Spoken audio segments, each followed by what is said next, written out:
ሰላም ውድ የጤና ጉዳይ ቲዩብ ቤተሰቦቼ እንደምን ቆያችሁ? እንግዲህ ዛሬ ደግሞ ከቡና ዋና ዋና የጤና ጥቅሞች ጋር በተገናኘ ለጤናችን የሚያበረክተውን አስገራሚ ጠቀሜታዎችን በተሰናዳ መልኩ ይዤላችሁ መጥቻለሁ። ከዚህም ጋር በተያያዘ አንዳንድ ጠቃሚ መረጃዎችን ደግሞ ለእናንተ አደርሳለሁ። ታዲያ የሚጠቅመን መረጃ ላጋራችሁ እችል ዘንድ ቻናሉን ሰብስክራይብ ማድረግ እንዳይረሳ። እናንተም ለቻናሉ አዲስ ከሆናችሁ ታዲያ ሰብስክራይብ እያደረጋችሁ ቤተሰብ ከሆናችሁ ደግሞ ላይክን እየተጫናችሁ የዚህ አስተማሪና ቁም ነገር አዘል ቻናል ቤተሰብ እንድትሆኑ ጋብዛችኋለሁ። መልካም ቆይታ ይሆንላችሁ። ስለ ቡና ስናስብ ወደ አይምሮአችን የሚመጣው የመጀመሪያው ነገር ካፌን ነው። ነገር ግን ቡና በውስጡ የተለያዩ ጠቀሜታዎችን እንዲሁም እብጠትን የሚቀንሱና ከበሽታዎች የሚከላከሉ ጸረ ንጥረ ምግቦችንና ሌሎች ንቁ ንጥረ ነገሮችን እንደያዘ ይነገርለታል። ቡና ጉልበታችንን ከማሳደግም በላይ ለተለያዩ የጤና ችግሮች ጠቃሚ ሆኖ እናገኘዋለን። በየቀኑ ጥቂት ስኒ ቡናዎች ለአይነት 2 የስኳር በሽታና ለድብር ተጋላጭነትን ሊቀንሱ፣ ክብደትን መቆጣጠርን ሊደግፉና ረጅም ዕድሜ እንድንኖር ሊረዳን ይችላል። ነገር ግን ለእርጉዝ ሴቶች ካፌን እንዲገድቡ ይመከራል። ቡና ትኩረታችንን ለማስተካከልና የኃይል መጠናችንን ለመጨመር ባለው ችሎታ የሚታወቅ ተወዳጅ መጠጥ ነው። እንደውም ብዙ ሰዎች ቀናቸውን በሚገርም መንፈስ ለመጀመር ከእንቅልፋቸው ሲነቁ የየቀኑ የመነቃቂያ መጠጣቸው ያደርጉታል። ከዚህም ጋር ተያይዞ ታዲያ ከቡና የጤና ጠቀሜታዎች ውስጥ 8 ዋና ዋና የጤና ጠቀሜታዎቹን እንመለከታለን። ለምሳሌ አንደኛ፣ የኃይል ደረጃዎችን እድገት ይጨምራል። ቡና ድካምን በመዋጋትና የኃይል መጠንን በመጨመር የሚታወቀው ካፌን የተባለ የማዕከላዊ የነርቭ ስርዓት አበረታች ንጥረ ነገርን ይዟል። ይህ የሆነበት ምክንያት ካፌን አዶኖሲን የተባለውን የነርቭ አስተላላፊ ተቀባዮችን ስለሚከላከል ነው። እናም ይህ በአንጎላችን ውስጥ ያሉ የኃይል ደረጃዎችን የሚቆጣጠሩ ሌሎች የነርቭ አስተላላፊዎችን መጠን ይጨምራል ማለት ነው። ሁለተኛ፣ የዝቅተኛ አይነት 2 የስኳር በሽታ ስጋትን ይቀንሳል። አንዳንድ ጥናቶች እንደሚያመለክቱት ቡናን አዘውትሮ መጠቀም ለረጅም ጊዜ በአይነት 2 የስኳር በሽታ የመያዝ ዕድልን ይቀንሳል። በየቀኑ የምንጠጣው እያንዳንዱ ሲኒ ቡና ለአይነት 2 የስኳር በሽታ የመጋለጥ ዕድልን በ6 በመቶ ይቀንሰዋል። ይህ የሆነበት ደግሞ ቡና በደም ውስጥ ያለውን የስኳር መጠን ለመቆጣጠር ኢንሱሊን ለማምረትና ኃላፊነት ያለባቸውን የቤታ ህዋሶችን ተግባር ለመጠበቅ በመቻሉ ነው። በተጨማሪም በጸረ አንቲኦክሲዳንትስ የበለጸገ ነው። እናም የኢንሱሊን ስሜትን፣ እብጠትንና ሜታቦሊዝምን ለመቆጣጠር እንዲሁም ለመጠበቅ በጣም ይረዳል። ሶስተኛ፣ የአእምሮ ጤናን ይደግፋል። ቡና የአልዛይመር በሽታና የፓርኪንሰን በሽታን ጨምሮ አንዳንድ የነርቭ ዲጀነሬቲቭ በሽታዎችን ለመከላከል ይረዳል። ካፌን አዘውትረው የሚወስዱ ሰዎች ለፓርኪንሰን በሽታ የመጋለጥ ዕድላቸውን በእጅጉ ይቀንሳል። ከዚህም በላይ የካፌን ፍጆታ ከጊዜ ወደ ጊዜ የፓርኪንሰን በሽታ እድገትን ያስተካክላል ማለት ነው። በተጨማሪም ደግሞ ቡና ሰዎች በብዛት በሚጠጡበት መጠን የአልዛይመር በሽታ ተጋላጭነታቸውን በእጅጉ ያስተካክልላቸዋል።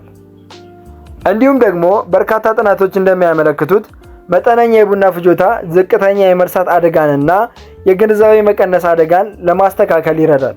በ2 ኩባያ ቡና ውስጥ ያለው ካፌን በሚገርም ሁኔታ በሽታው እንዳይከሰት ከፍተኛ ጥበቃን ሊያደርግ ይችላል።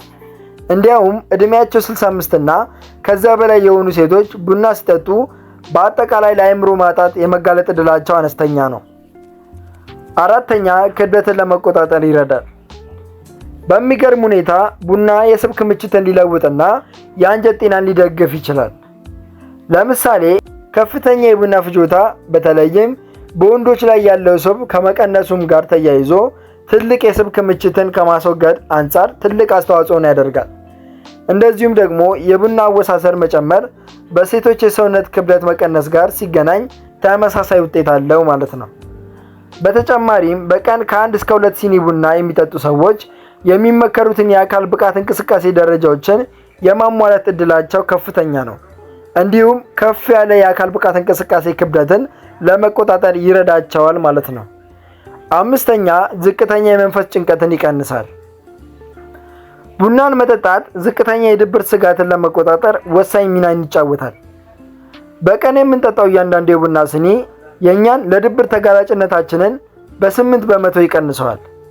ስለዚህ ቡና በየቀኑ መጠጣት ለድብርት የመጋለጥ ዕድልን በእጅጉ ይቀንሰዋል። እንዲሁም በዋናነት ደግሞ ቡና መጠጣት ራስን ለማጥፋት በሚደረግ የመንፈስ ጭንቀትን በመቀነስ ለሞት የመጋለጥ ዕድላችንን ይቀንሰዋል። 6ኛ የጉበት በሽታዎችን ይከላከላል። ቡና የጉበት ጤናን እንደሚደግፍና ከበሽታ እንደሚከላከል ጥናቶች ያሳያሉ። ለምሳሌ አንድ ጥናት እንደሚያመለክተው በቀን ከ2 ኩባያ በላይ ቡና መጠጣት የጉበት በሽታ ላለባቸው ሰዎች የጉበት ጠባሳና የጉበት ካንሰር መጠንን ለመቀነስ ይረዳል። ቡና ሰዎች ብዙ በጠጡ ቁጥር በጉበት በሽታ የመሞት ዕድላቸው ይቀንሳል። በቀን 1 ሲኒ ቡና መጠጣት በ15 በመቶ የጉበት በሽታ የመያዝ ዕድልን ይቀንሰዋል። 7ኛ ረጅም ዕድሜን እንድንኖር ያደርጋል። ቡና ለብዙ የጤና ችግሮች መፍትሄ ከመሆኑም በላይ ረጅም ዕድሜን ለማራዘም ይረዳል። ለምሳሌ ካፌን ያለው ቡና መጠጣት ከ12 እስከ 18 ዓመታት ክትትል በኋላ ለሞት የመጋለጥ ዕድላቸው ዝቅተኛ መሆኑን ተረጋግጧል። በተጨማሪም በቀን ቢያንስ 1 ሲኒ ቡና መጠጣት በካንሰር የመሞት ዕድላችንን ይቀንሰዋል ወይም ዝቅ ያደርገዋል ማለት ነው። የሚገርመው ቡና ከነፃ ራዲካልስና ከዲኤንኤ ጉዳት በመከላከል የሰዎችን ዕድሜ በእጅጉ ማራዘም ችሏል። 8ኛ የአትሌቲክስ አፈጻጸምን ለማሳደግ ይረዳል። ቡና ብዙ ጊዜ አፈጻጸምን ለማሻሻልና የኃይል መጠንን ለመጨመር በሚፈልጉ አትሌቶች እንደ ኤርጎጄኒክ እርዳታ ይጠቅማል። ኤርጎጄኒክ የአፈጻጸም ማሻሻያ ተብሎም ይጠራል። የአካል ብቃት እንቅስቃሴ ከመደረጉ በፊት ቡና መጠጣት የሰዎችን ጽናት እንደሚያሻሽልና የሚሰማቸውን ጥረት እንደሚያስተካክል ይነገርለታል። ስለዚህ ቡና መጠጣት ለተሻሻለ የአካል ብቃት እንቅስቃሴና ፈጣን የእግር ጉዞን ለማለማመድ ያግዛል ማለት ነው። በተጨማሪም ደግሞ እንደ ተያያዥ የዕድሜ በሽታዎች፣ የሆድ ስብና የአካል ብቃት እንቅስቃሴ ደረጃዎችን ለማስተካከል ቡና ትልቅ ጥቅም አለው ማለት ነው። እንግዲህ ዛሬ ከቡና የጤና ጠቀሜታዎች ጋር በተገናኘ የሚሰጠንን የጤና ጥቅምን ተመልክተናል። እናንተም ከዚህ ቪዲዮ ጥሩ ትምህርት እንደወሰዳችሁበትና ጥሩ ግንዛቤ እንዳገኛችሁበት ተስፋ አደርጋለሁ። እንግዲህ እናንተም ከተማራችሁበትና ቁም ነገር ካገኛችሁበት በቅንነት ለሌሎች ሼር በማድረግ ቪዲዮ ለሌሎች እንዲደርስ አድርጉ። በተጨማሪም ሌሎች ጠቃሚ የሆኑ የጤና መረጃዎችን እንዲደርሷችሁ ሰብስክራይብ እና ላይክ ማድረጋችሁን እንዳትረሱ። ቀጣይ ደግሞ በሌላ የጤና ርዕሰ ጉዳይ እንገናኛለን። መልካም ጊዜ ይሆንላችሁ።